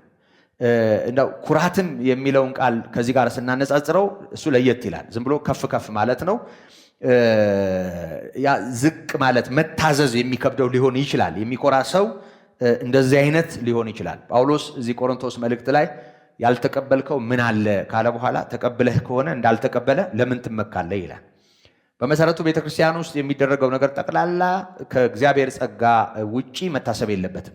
ከግል ታለንት ጋር ወይም ችሎታ ጋር ወይም ክህሎት ጋር ተያይዞ ከታሰበና ሰዎች ልዩ እንደሆኑ በችሎታቸው እንደቀደሙ የሚያስቡበት ነገር ካለ ማሰብ ከሚገባቸው አልፎ በትዕቢት ወደ ማሰብ ይመጣል። ኮራተኞች ይሆናል። በጣም የሚኮራ ሰው ደግሞ ቁጣና ግልፍተኝነት በህይወቱ ሊጠናወተው ይችላል። ምክንያቱም እንደተሻለ ስለሚያስብ። ስለዚህ ይሄ በጣም አደገኛ ነገር ስለሆነ እግዚአብሔር ጸጋውን የሰጠበትን ዓላማ ጭምር ወደ ጎን የሚያደርግ ስለሆነ እንዲህ አይነቱን ነገር ጨርሶ ያው ኤጲስቆጶሳት እንዳይኖራቸው ይመክራል። የማይኮራ የማይቆጣ ይላል። የማይቆጣ ቁጣ በመሰረቱ ቁጣ ሁሉ ኃጢአት አይደለም። ሰው በቁጣ ሲጸና ነው ኃጢአት የሚሆንበት። ተቆጡ ግን ኃጢአት አታድርጉ የሚለው የቃሉ ምክር ወይም ደግሞ በቁጣችሁ ፀሐይ አይግባ የሚለው የቃሉ ምክር በቁጣችሁ ውስጥ አትክረሙ፣ አትሰንብቱ፣ ቀን እና ሌሊት አይፈራረቅ። ሰው በተለያየ ምክንያት ሊቆጣ ይችላል። ግን በቁጣ ውስጥ ሰው ሲከርም ወደ ጥላቻና ወደ ሌላ እልህ ሊያድግ ይችላል እና ቁጣ አንዳንዴ ተፈጥሯዊ ይሆናል። ጌታችን ኢየሱስ ክርስቶስ የተቆጣበት ጊዜ ነበር። ነገር ግን ቁጣ ሆኖ አልቀጠለም። ቁጣ ሆኖ አልቀጠለም። ደግሞ እናየዋለን። በገራም በሆነ ማንነቱ በየዋህነቱና በፍቅሩ ደግሞ እናየዋለን እና ቁጣ የሚለው ቃል እንደው ጨርሶ መንፈሳዊ ሰው እንደው ቅልስልስ ያለ ኩስትርም የማይል የማይቆጣ እንደው ጨርሶ እንደው ስሜት የሚያስቆጣ ነገር የሚያስቆጣው ስሜት የሌለው ማለት አይደል። አንዳንዶች እንደሱ ይተረጉማሉ። እና አንድ ጊዜ ትዝ ይለኛል አብይ ጉባኤ ላይ ገሰጽኩ እና ምክንያት ነበረኝ ጉባኤው ላይ እና የሆነ ነገር ተናገርኩና ጉባኤው ላይ ነበረች እንደው አሁንም ሳትኖር አትቀርም ይመስለኛል። አንዲት እህት ተከትላይ መጣችና ትቆጣለህ፣ በጣም ነው የምትቆጣው፣ እንደው ለምን ትቆጣለህ አለች። እና ይችን ጥቅስ ታንብባት አታንብባት አላውቅም፣ ግን እንደዛ አለችኝ። አይ ተግሳጽ እና ቁጣ እኮ የሚያስፈልግበት ጊዜ አለ። በመሰረቱ ዝለፍና ገስጽ ሕይወት የሚገኝበትን ትምህርት የማይታገሱበት ዘመን ይመጣል ተብሎም ተጽፏል። በአግባቡ ሲሆን ሁሉም ነገር በስርዓት ሲሆን ጥሩ ነው። ስርዓት ከለቀቀ አደገኛ ነው የትኛውም ነገር ቢሆን። ለዘብተኝነቱም አይጠቅምም። በመሰረቱ ሰው ልክ ያልሆነው ነገር ልክ አይደለም የማይል ለዘብተኛም ከሆነ ቀዝቃዛም ከሆነ እግዚአብሔር ነገር የማይገደው ከሆነ በቃ ዝም ብሎ መንፈሳዊ ነገር በመምሰል እንዲህ ዝም ብሎ የተቅለሰለሰም የሚኖር ከሆነ እሱም የሚያጠፋው ይበዛል። እግዚአብሔር በአግባቡ የሚቆነጥጥ አምላክ ነው፣ የሚቆጣ አምላክ ነው። ስለዚህ ይሄኛው ቁጣ በእርግጠኝነት ይሄ በስጋ እንደው አንዳንድ ሰዎች ቁጣን እንደ ባህሪያቸው አድርገው በቃ እኔ ምን ላድርግ ተፈጥሮ የሆኑ ነው የሚሉ ሰዎች አሉ እና በጣም ግልፍተኞች ዝም ብለው የሚንተከተኩ ባረባው ቱግ የሚሉ ጃርቶች አሉ። እንደሱ አይነት ጃርት ቤተክርስቲያንን ማስተዳደር አይገባውም እና እንዲህ አይነቱ እንደው ግልፍተኝነት ጋር የተያያዘ ቁጣ የሞላበት ማንነት በፍቅር የሚያቀናበት ሁኔታ የሌለው ሰው ከጥቅሙ ጉዳቱ ያመዝናል። የማይቆጣ ሌላው የማይሰክር ይላል። ይህም ከመጠጥ ጋር የተገናኘ ነው። የማይሰክር ሰካራም በጭራሽ ቤተክርስቲያንን ሊመራ ሊያስተዳደር አይችልም እና አለመስከር ወይም ደግሞ የማይሰክር መሆኑ መረጋገጥ አለበት። ጠጪ ከሆነ እንደው አንድ ሁለት እያለ እየገለበጠ የሚመጣ ከሆነ እንኳን ለጳጳስ ለምዕመንም አይሆንም፣ እንኳን ለሽማግሌ ማለት ነው። ያው ስለ ጳጳስ ስለተረጎም ምን እያልኩ እንደሆነ ይገባቸዋል ብዬ አስባለሁ። እና የማይሰክር ሊሆን ይገባዋል እና ጨቅጫቃ መሆን የለበትም፣ ነዝናዛ መሆን የለበትም። እነዚህ ከባህሪ ጋር ይገናኛሉ። ካልተለወጠ፣ ካልተገራ፣ ካልታሸ፣ በእግዚአብሔር ቃል ካልተሸነፈ ማንነት ጋር ይገናኛሉ። ሰዎች ከዚህ ሁሉ ማንነታቸው ጋር ኃላፊነት ሊሸከሙ ይችላሉ እና በቁጣቸው፣ በግልፍተኝነታቸው፣ በሰካራምነታቸው በብዙ እዚህ ጋር አሁን በዝርዝር ባነሳኋቸው ነገሮች ያው ይሄ የፈጩ ጥሬ እንደሚባለው በቃ ስራውን አገልግሎቱን በጎ የሆነው ነገር የማደበላለቅ የማበለሻሸት አደጋ ይሆናሉ እና መጨቃጨቅ እና ነዝናዛ የሆነ ህይወት ያለው ሰው ለዚህ ኃላፊነት አይሆንም እና ነውረኛ ረብ የማይወድ ረብ ማለት ጥቅም ማለት ነው። ጥቅም መቼም ጥቅም የሚለው ቃል ሰው የሚጠቅመውን ነገር እንዴት ይጠላል፣ የሚጠቅመውን ነገር እንዴት አይወድም ብለን እንዳንጠይቅ፣ የሚጠቅም ነገር ሁልጊዜም ቢሆን የሚጠቅም ነው፣ ምንም ችግር የለውም። በጤናማ መንገድ ሰው ጥቅሙን ካሰበ፣ መልካም ነገሩን ካሰበ ምንም ችግር የለውም። ግን ነውረኛ ረብ ማለት እሱ ከተቀመጠበት ኃላፊነት ካለበት አደራ የተነሳ ነውር ሊሆን የሚችል ጥቅመኝነት፣ ረብ ወዳድነት። ረብ ገንዘብ ብቻ አይደለም በመሰረቱ። ታስታውሳላችሁ ጳውሎስ በፊልጵስዩስ ምዕራፍ 3 ላይ ከውሾች ተጠበቁ፣ ከሐሰተኞች መገረዝ ተጠበቁ፣ እኛ እግዚአብሔርን በክርስቶስ ኢየሱስ የምናመልክ በስጋ የማንታመን እኛ የተገረዝነን ይላል ፊልጵስዩስ ምዕራፍ 3 ከቁጥር 3 ጀምሮ። ይህን ካለ በኋላ ማንም እመካለሁ የሚል ካለ ያው ከኔ አይበልጥም ለማለት ነው። ዝቅ ብሎ በስምንተኛው ቀን የተገረዝኩ ዕብራዊ ነኝ እያለ እንደው የቢንያም ነገድ አባል መሆኑን በስምንተኛው ቀን መገረዙን ዕብራዊነቱን ይናገራል። ወረድ ይልና ፈሪሳዊ መሆኑን፣ ፈሪሳዊ ማለት በዛ የእምነት ስርዓት ውስጥ አዋቂ ማለት ነው። ሲያልፍ ደግሞ ቀናኢ መሆኑን፣ ለሃይማኖት ቀንቷ ቤተክርስቲያናት እንዴት ያሳድድ እንደነበረ፣ እንደገናም ይሄ ሕግን በመጠበቅ ይገኛል ለሚባለው ጽድቅ በጣም የተሰጠ ሰው መሆኑን፣ ያለ ነቀፋ ነበርኩ ይላል። ይሄ ማለት አንዳንዴ ስካርም ዝሙትም ይሄ በዓለም ያለው ምርኩሰት እንዲገፍቶት ወደ ጌታ የሚመጣ ሰው አለ። ጳውሎስ እንደሱ አይደለም። በእንዲህ አይነት መልኩ ተገፍቶ የመጣ ሰው ሳይሆን ለሃይማኖት ቀናኢ ነው። ለዛው ስርዓት፣ ለብሉይ ኪዳን ስርዓት ይደክም ነበር። ግን ሰው ሁሉ ክርስቶስ ኢየሱስን በማመን እንጂ በገዛ ስራው እንደማይድን ሲገባው በጌታ ጥሪ ወደ ብርሃን የመጣ ሰው ነው፣ ገላትያ 2:16 ላይ እንደተናገረው። ስለዚህ እዚህ ላይ ዕብራዊነቱንና አሁን ያነሳኋቸውን ነጥቦች ዕብራዊ መሆኑን፣ በስምንተኛው ቀን መገረዙን፣ ፈሪሳዊ መሆኑን፣ ቀናኢ የነበረ መሆኑን፣ በሕግ ስለሚገኘውም ጽድቅ ደግሞ ያለ ነቀፋ መሆኑን በዝርዝር ያነሳና ለኔ ረብ የነበረውን እንደ ጉዳትና እንደ ጉድፍ ቆጥሬዋለሁ ይላል። ምንድነው ረብ ስንል? ጥቅም ማለት ነው። ጥቅም ስንል ገንዘብ ማለት ብቻ አይደለም። ብዙ ጊዜ ረብ ሲባል ከገንዘብ ጋር ወይም በገንዘብ ከሚመጣ ጥቅም ጋር ነው አይምሯችን የሚያገናኘው። እሱ አንዱ ሊሆን ይችላል። ግን ይሄ ነውረኛ ረብ የሚለው ቃል የሚያስመካ የሚያመጻድቅ ይሄ ጥቅም ጋር ተያይዞ ገንዘብ ብቻ ሳይሆን ብዙ ነገር ሊሆን ይችላል። ለምሳሌ በማንነቱ የነበረው መብት፣ ዕብራዊ በመሆኑ በመገረዙ የነበረው መብት፣ በዛ ማህበረሰብ ውስጥ የነበረው መብት፣ ፈሪሳዊ ተብሎ ቤተክርስቲያንን እያሳደደ የነበረው ነገር ክብር ስላለው፣ ዝናም ስላለው፣ ምናልባትም ያንን ተከትሎ ደግሞ በየሄደበት ሁሉ የይለፍ ደብዳቤ ያለው፣ ፖለቲካው ከሱ ጋር ቆሟል። በጊዜው የሮም መንግስት ይተባበረዋል። ምክንያቱም በተወለደበት አካባቢ ምክንያት የተሰጠው ላይሰንስ አለ። በየሄደበት ቦታ ሮም በምታስተዳድረው ስፍራዎች ሁሉ ጥሶ እየገባ ክርስቲያኖችን እየጎተተ እያነቀ መቀጥቀጥ ይችላል። ያ ሁሉ ለሱ በማንነቱ ያገኛቸው በዛ ማህበረሰብ ውስጥ በመኖሩ የነበሩት ረቦች ናቸው፣ ጥቅሞች ናቸው። ግን መጨረሻ ላይ ለእኔ ረብ የሆነውን ስለ ጌታዬ ስለ ኢየሱስ ክርስቶስ ዕውቀት ነገር እንደ ጉዳትና እንደ ጉድፍ ቆጠርኩት ይላል እና ረብ የሚባለው ረብ ከወንጌል ጋር እንድንቆም ከክርስቶስ ጋር እንድንቆም እንቅፋት ከሆነብን ጥቅም አይደለም፣ እሱ በሽታ ነው። ምንም ሊሆን ይችላል። ሰው በገንዘብ ከጌታ ሊነጠል ይችላል። በዝናና በክብር ምክንያት ከጌታ ሊነጠል ይችላል። አንዳንድ ሰዎች በኢየሱስ ምክንያት ዋጋ ላለመክፈል በስሙ የሆነ ጥቅማቸው እንዳይቀርባቸው ለወንጌል ለእውነት መቆም ሲያቅታቸው እናያለን። ረብ ነው ያ። ነውረኛ ረብ ማለት ክርስቶስን እንደመሸጥ። እኛ አሁን ይሁዳን ነው ነጋዴ አድርገን የምናስበው። እንደውም ይሁዳ በጣም ምስኪን ነጋዴ ነው። በ30 ብር ነው ይሸጥ። ምንም 30 ብር ምን አላት? ያኔ ምናልባት ክብር ሊኖራት ይችላል፣ ግን በ30 ብር የባሪያ ዋጋ ነው 30 ብር። ያኔም ክቡር አይደለም በመሰረቱ። ገንዘብ በየዘመናቱ ካለው ግሽበትና አሁን ካለው ነገር አኳያ ስናየው የዛሬ 2000 ዓመት 30 ብር በጣም ብዙ ነው ብለን ልናስብ እንችላለን። አሁን ዋናው ነገር እሱ አይደለም፣ መንፈሱን ነው የምናየው።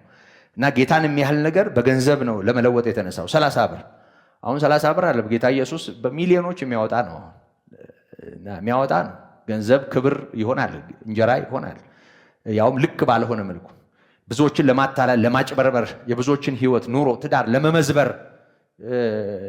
በቃ ነውረኛ ረብ ፍለጋ ሰዎች ይሄንን ጽድቅና እውነት የሆነውን ነገር ካባ ያደርጉታል። አንድ አባቶች አባባል አለ፣ ክፉ ሰው እኩይ ሰው ለነገሩ ሃይማኖትን ያለብሳታል ወይም ደግሞ ሃይማኖትን ካባ ያደርጋል። በጣም ተንኮለኛ ሰው በሃይማኖት ጭምብልና ካባ ውስጥ የፈለገውን ነገር ያደርጋል። ለማንኛውም ነውረኛ ረብ ማለት በእግዚአብሔር ፊት ነውር የሆነ ግን ለሰው ጥቅም የሚመስል ለሰው ክብር የሚመስል በስጋ ሲታይ የሆነ ነገር የሚያመጣ ክብርም ሊያመጣ ይችላል፣ ዝናም ሊያመጣ ይችላል። በቃ የሆነ ትኩረትም ሊስብ ይችላል። የሆነ ጥቅም አለው በስጋ ግን ነውር ነው። ከወንጌል አኳያ ለክርስቶስ ከመቆም አኳያ ነውር ነው እና ነውረኛ ረብ የማይወድ መሆን አለበት ማለት የልክ ባልሆነ መንገድ ጥቅሙን እየፈለገ ክብሩን እየፈለገ ረብ የሆነው ነገር እየፈለገ ቤተክርስቲያንን የማይበድል ሊሆን ይገባል። ሰው እግዚአብሔርን ካልፈራ ዛሬም እንደ ጥንቱ እንደ ይሁዳ መሆን ይችላል። መንፈሳዊ ዓለም ሌላ ዓላማ ሌላ አጀንዳ ማስፈጸሚያ መሆን ይችላል። ሰዎች ለእግዚአብሔር መንግስት ብቻ አይደለም የሚኖሩት። ምንም እንኳ እግዚአብሔር ዛሬም ምስክር ቢኖረውም ዛሬም እውነተኛ እግዚአብሔር አለው እኔ አምናለሁ። እግዚአብሔር ዛሬም ሕያው ስለሆነ መንፈሱም ስለሚሰራ ግን የዛነው ያህል ደግሞ ነውረኛ ረብ የሚወዱ ሰዎች ደግሞ በየቤተ እምነቱ ከፍተኛ ስፍራ ላይ ሊኖሩ ይችላሉ። ከተሰጣቸው ኃላፊነትና አደራ ወጥተው ለጥቅማቸውም ለክብራቸውም ለሌላም ነገር ብዙ ዋጋ የሚያስከፍል መንገድ ውስጥ ሊሄዱ ይችላሉ። እንዲህ አይነቱ በዚህ አይነት ሰው ውስጥ መወደድ የለበትም። ነውረኛ ረብ ነውር የሆነ ማይገባ የሆነውን ረብ እንግዲህ ረብ ብዙ ነገር ማለት እንደሆነ ቅድም አንስቼዋለሁ። ብዙ ነገር ነው። ገንዘብም ረብ ነው፣ ክብርም ረብ ነው። በዛ ማህበረሰብ ውስጥ ወንጌልን የገፋ አንቱታ ረብ ነው፣ ጥቅም ነው። በቃ ረብ ማለት ነውረኛ ረብ ልክ ያልሆነ ረብ ማለት ነው። ያ አደገኛ ነው እና እሱን የማይወድ ይለዋል። እንግዳ ተቀባይ የሆነ እንግዳ መቀበል የሚችል እንግዳ መቀበል በመሰረቱ እንግዳ መቀበል እንግዶችን ማስተናገድ በጣም በእግዚአብሔር ቃል በአዲስ ኪዳን እውነት ውስጥ ትልቅ ቦታ የተሰጠው ነው። በተለይ ደግሞ ለሽማግሌዎች ወይም ደግሞ ለቤተክርስቲያን ኤጲስቆጶሳት ያን ጊዜ ብዙ ስደተኞች በቤተክርስቲያን ውስጥ ይኖራሉ። ወንጌል ያሳደዳቸው ሰዎች ከወንጌል ጋር ተያይዞ እንደውም ታስታውሳላችሁ ዕብራውያን ምዕራፍ 10 ከቁጥር 32 ጀምሮ ግማሾቻችሁ እንደ መጫወቻ በጭንቅ እንደ መጫወቻ ስለሆናችሁ ይላል። ግማሾቻችሁ በጭንቅ እንደ መጫወቻ ስለሆናችሁ፣ ግማሾቻችሁ ደግሞ እንዲህ ካሉት ጋራ ስለምትካፈሉ ታላቅ መከራ በሆነበት ዘመን የጸናችሁበትን ያንን አስቡ ይላል። ምን ማለት ነው? በሌላ ቋንቋ አንዳንዶች በወንጌል ምክንያት ቀጥታ ይገፋሉ። የሚገፉ ሰዎችን በመቀበል ደግሞ መከራ የሚቀበሉ ሰዎች ነበሩ እና የመጀመሪያዊቱ ቤተክርስቲያን ያው በስደት የተሞላች ናት። ስለዚህ ሰዎች ከኑሯቸው ይፈናቀላሉ፣ ካሉበት ቦታ ይሰደዳሉ። ስለዚህ የሚሰደዱ ወንጌል ምክንያት ሆኖ የሚሳደዱ ሰዎችን የመቀበል የማስተናገድ ኃላፊነት በቤተክርስቲያን ላይ ወድቆ ነበር። ከዚህ የተነሳ እንግዶችን ለመቀበል ትጉ ይላል አይደል? ምዕራፍ 13 ዕብራውያን ላይ የመጀመሪያው አንቀጽ ላይ እንግዶችን ለመቀበል ትጉ ይልና አንዳንዶች ሳያውቁ መላእክትን በእንግድነት አስተናግደዋል ይላል። ያም ደግሞ ህዳጉን ስንመለከተው ወደ አብርሃም ሎጥ መላእክትን በሰው አምሳል የመጡትን መላእክት ከመቀበሉ ጋር ዘፍጥረት 18 ጋር ተጽፎ ከምናገኘው ታሪክ ጋር ያያይዘዋል። ስለዚህ እንግዶችን ለመቀበል ትጉ። እንግዳ ለመቀበል የማይከብደው ወይም የሚተጋ ወይም ደግሞ እንግዳ ተቀባይ የሆነ ልብ ያለው ሊሆን ይገባዋል ይላል። ከዛ ባሻገር በጎ የሆነውን ነገር የሚወድ መልካም ነገር የሚያስደስተው በጣም ትንሽ ነገር እንዳይመስላችሁ። ይሄ በጎ የሆነውን ነገር የሚወድ እስኪ ስሜታችሁን ራሳችሁ እንደው በታማኝነት ይሄ ለሰው የምናወራው አይደለም። እንደ ምሳሌ ላንሳው። በታማኝነት ይሄ ለሰው የምናወራው አይደለም። ከመልካም ነገር ጋር ልባችን እንደው በትክክል ደስ የሚለው ይመስላችኋል? የትኛው ነገር የሚስበው ይመስላችኋል? በህይወታችሁ ውስጥ አንዳንዴ ሰዎች ኔጌቲቭ የሆነውን ነገር ብቻ የሚያነፈንፉበት፣ በጎ ነገር የማይወዱበት፣ በጎ ያልሆነው ነገር የሚስባቸው በቃ ይሄ ዝንብ ቆሻሻ በጣም እንደሚስበው በቃ የሆነ ነገር ላይ የሄደ ጉብ እንደሚል አንዳንዴ በጣም በቃ ልክ ያልሆነው ነገር የሚስበው አይምሮ ያለው ሰው አለ። በቃ ኔጌቲቭ የሆነ ነገር የሚወድ እና በቃ የሆነ ልክ ያልሆነ ነገር የሚስበው የሚይዘው እና ትኩረቱን የሚያገኘው ማንነት አለ እና በጎ የሆነውን ነገር መውደድ መቻል ትልቅ ነገር ነው። ከመልካም ነገር ጋር እንድንስማማ ክፉ እንድንጸየፍ ጌታ ጸጋ ይርዳን። ከመልካም ነገር ጋር መስማማት በራሱ መልካምነት ነው። መጨረሻ ላይ ሁሉ ለንጹሃን ንጹህ ነው፣ ለርኩሳንና ለማያስተውሉ ንጹህ የሆነ ነገር የለም ይላል። ያ ከአይምሮ መርከስ ጋር ነው የሚገናኘው፣ ከአይምሮ መቀደስም ጋር ነው የሚገናኘው። የሰው አይምሮ የተበላሸ ከሆነ ይሄ ሌባ እናት ልጇን አታምንም ሲባል ሰምታችሁ ታውቃላችሁ? አንዳንዴ ሰው የራሱ አይምሮ በጣም በቃ የተመረዘ ከሆነ ምንም ጤነኛ ያለ አይመስለውም። በቃ ሁሉ ሰው እንደሱ የተመረዘ ነው። ተንኮለኛ ሰው ሁሉ ተንኮለኛ ነው የሚመስለው። እንደዛ ነው የሚመስለው። አንዳንዴ ሰው ራሱ ውስጥ ባለው ነው ሌላውን የሚለካው እና ሌላውን የሚመዝነው። ጠማማ ሰው ሁሉ እንደሱ ጠማማ ይመስለዋል። ቅን ያለም አይመስለውም። በምድር ላይ ሁሉ ተንኮለኛ፣ ሁሉ ጠማማ ነው የሚመስለው። በጎ ነገር አይታየው። ይሄ መመረዝ ነው። ይሄ በሽታ ነው። ስለዚህ በጎ የሆነውን ነገር የሚወድ ሊሆን ይገባዋል። በጎ የሆነውን ነገር መውደድ፣ ከመልካም ነገር ጋር መስማማት ማለት ነው። መቼም በጎ ይሄ ነው በጎ አይደለም አልላችሁ፣ ግን መልካሙን የመውደድ በመልካም ነገር ደስተኛ የመሆን ከመልካም ነገር ጋር ተያይዞ እግዚአብሔርን የማክበር እግዚአብሔርን የማመስገን ዝንባሌ ያለው ሰው በእውነት የተፈወሰ ነው። ደስ ይላችኋል? መልካም ነገር እንደ ሞኝ ልጠይቃችሁ፣ በጎ ነገር ደስ ይላችኋል? ከመልካም ነገር ጋር የትኛው ወሬ ይስባችኋል? የትኛው ነው አይምሯችሁ ውስጥ ቦታ የሚኖረው? የትኛው ይጎትታችኋል? በጣም በቃ ችግር ካለ ማይጠፉ ሰዎች አሉ። ችግር ካለ ማይጠፉ ሰዎች፣ በደንብ ሰይጣን የሚጠቀምባቸው ሰዎች አሉ። መልካም ነገር ማይታያቸው፣ ሁሌ ነገርን ኔጌቲቭን ነገር የሚያዩ ሰዎች አሉ፣ በጎ ነገር የሚጎላቸው። ይህንን በጣም ማስተዋል ያስፈልጋል። በጎ የሆነውን ነገር የሚወድ እና ሽማግሌ በጎ የሆነውን ነገር መውደድ አለበት። በሌላ ቋንቋ ምን ማለት ነው? ከመልካም ነገር ጋር የሚስማማ ማለት ነው። ከመልካም ነገር ጋር የሚስማማ መሆን አለበት እና ጠንቃቃ ይላል። በነገር ሁሉ ጠንቃቃ፣ ጻድቅም ይላል። ጻድቅ ማለት ትክክለኝነት ማለት ነው። ትክክል የሆነውን ነገር ለማድረግ ለመስራት የሚፈቅድ ማለት ነው። ቅዱስ ማለት ነው። ቅዱስ የሆነ ይላል። ቅዱስ ማለት የተለየ ማለት ነው። ለእግዚአብሔር የተለየ በመሰረቱ እኔ ቅዱስ ነኝና እናንተ በኑሯችሁ ሁሉ ቅዱስ ሁኑ ያለ እግዚአብሔር በዘመነ ብሉይ በተለይ ዘሌዋውያንን ስንመለከት የእግዚአብሔር የሆነ ሕዝብ ከአሕዛብ በብዙ ነገር እንዲለይ መመሪያ ሰጥቷል። በሚበሉት በሚነኩት ነገር ሁሉ፣ በአምልኮ ስርዓታቸው ብቻ አይደለም፣ በግል ሕይወታቸው ጭምር ለእግዚአብሔር የተለዩ እንዲሆኑ በመመሪያ ነው ሕይወታቸውን ያጠረው። ይኸውላችሁ ቅዱስ የሚለው ቃል እንዲሁ በአይምሯችንና በተግባባንበት እንደው ይሄ ኮመን ሴንስ የምንለው ነገር አለ፣ በጋራ የምንግባባበት ነገር አለ። በምንግባባበት የጋራ የሆነ ስሜት የሆነ ንጹህ ማለት ነው አይደል? ቅዱስ እንደሱ ነው የሚገባል። አሁን ቅዱስ ማለት በቃ ንጹህ ነው የሚገባል። ምንም ጥርጥር የለውም። ቅዱስ ማለት ንጹህ ማለት ነው። ምንም ችግር የለውም። ግን ቅዱስ ማለት የተለየ ማለት፣ የተቀደሰ ማለት ደግሞ የተለየ ማለት ነው። የተለየ ማለት ነው። የእግዚአብሔር ሕዝብ ከሌላው በምን ይለያል ነው? በሌላ ቋንቋ ከሌላው በምን ይለያል ማለት አማኝ ከማያምነው የጌታ የሆነው ካልሆነው በክርስቶስ ያለው በምንድን ነው የሚለየው? በጣም ብዙ ነገሮችን ማንሳት እንችላለን። ለማንኛውም ግን ቅዱስ የሚለው ቃል ለእግዚአብሔር ከመቀደስ ጋር ለጌታ ከመለየት ጋር እንደ ናዝራዊ ለጌታ ከመለየት ጋር ይያያዛል። ያ ማለት ደግሞ ያው መቼም ሌሎች መለኪያዎች አይደሉም። እግዚአብሔራዊ በሆነው ነገር ጤናማ በሆነው ነገር ጤናማ ካልሆነው በመለየት ውስጥ የሚኖር ሕይወትን ነው የሚያሳየው እና ራሱን የሚገዛ ይሁን ይላል። ራስን መግዛት ሶሎሞን በመንፈሱ ላይ የሚገዛ ከተማን እንደሚገዛ ነው ማለቱን አስታውሳለሁ። መጽሐፍ ምሳሌ ላይ ራስን መግዛት ደግሞ ከመንፈስ ቅዱስ የጸጋ ስጦታዎችም አንዱ ነው። ከመንፈስ ፍሬዎችም አንዱ ነው። ከመንፈስ ፍሬዎች ማለት ነው ጸጋ ስጦታዎች ያልኩት። ከመንፈስ ፍሬዎችም አንዱ ነው ራስን መግዛት። እግዚአብሔር የፍቅር ራስን የመግዛት መንፈስ እንጂ ለፍርሃት የባርነት መንፈስ አልሰጠንም ይላል ጢሞቴዎስን። እና ራስን መግዛት ማለት አለለ ያለ መሆን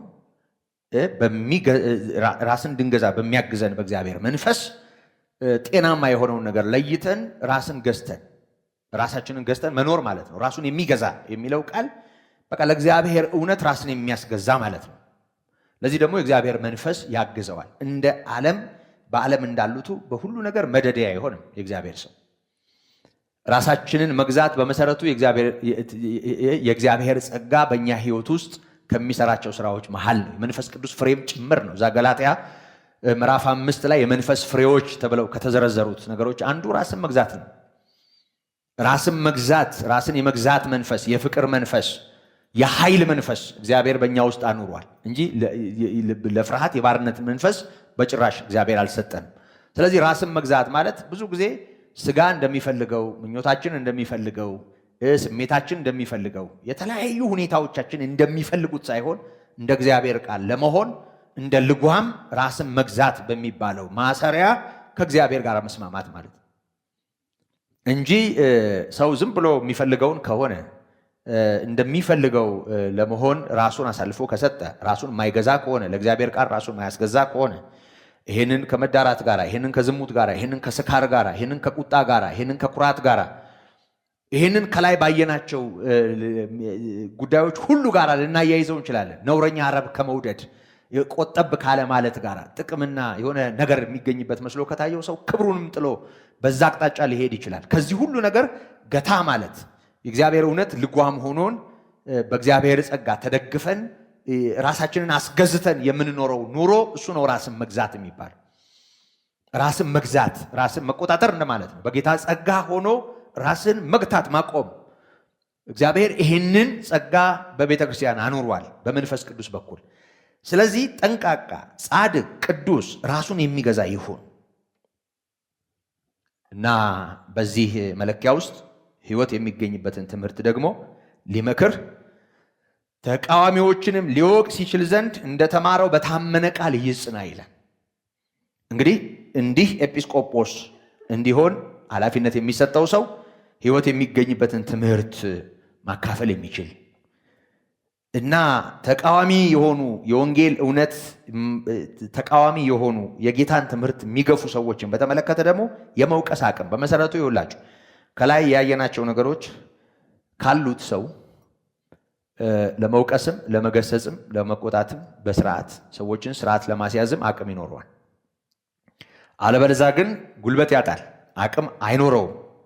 ሕይወት የሚገኝበትን ትምህርት ለማካፈልም ለመምከርም እንዲሁኝ እንደዛ አትሁኝ ለማለትም ከዛም ሲያልፍ ተቃዋሚዎችን ለመውቀስም አንዳንዶቹን አፍ መዝጋት ይገባል ይላል። እዚህ ጋር የሚያነሳቸው ሰዎች አሉ። ከአይሁድ ወገን የሆኑ አስቸጋሪ ሰዎች ነበሩና ዝም ማሰኘት ይገባል። ለዚህ ሁሉ ግን በዚህ አይነት የሕይወት መስመር መቆም አስፈላጊ ነው እና ተቃዋሚዎችን ሊወቅስ የሚችል ዘንድ እንደተማረው በታመነው ቃል ይጽና እና በቃሉ የሚጸና ሰው ሊሆን ይገባዋል። እንደዚህ አይነቱ ሰው ካለ ምን ይሁን? ይሾም። ስለዚህ ሹመው እንዲህ አይነቱን ኤጲስቆጶስ እንዲሆን ኃላፊነት ሰጠው ሲል እናያለን። እንግዲህ እነዚህ በዝርዝር ያየናቸው የክርስቶስን ሙሽራ ቤተክርስቲያንን ለመምራት ለማስተዳደር ከላይ ሆኖ ለመቆጣጠር የሚያስችል አቅም እንዲኖረው እንዲህ አይነት ሰው ሊሆን ይገባዋል ይላል። እንዲህ አይነቱ ሰው ካለ ሹመው ይላል እና የጌታ ጸጋ ይብዛልን።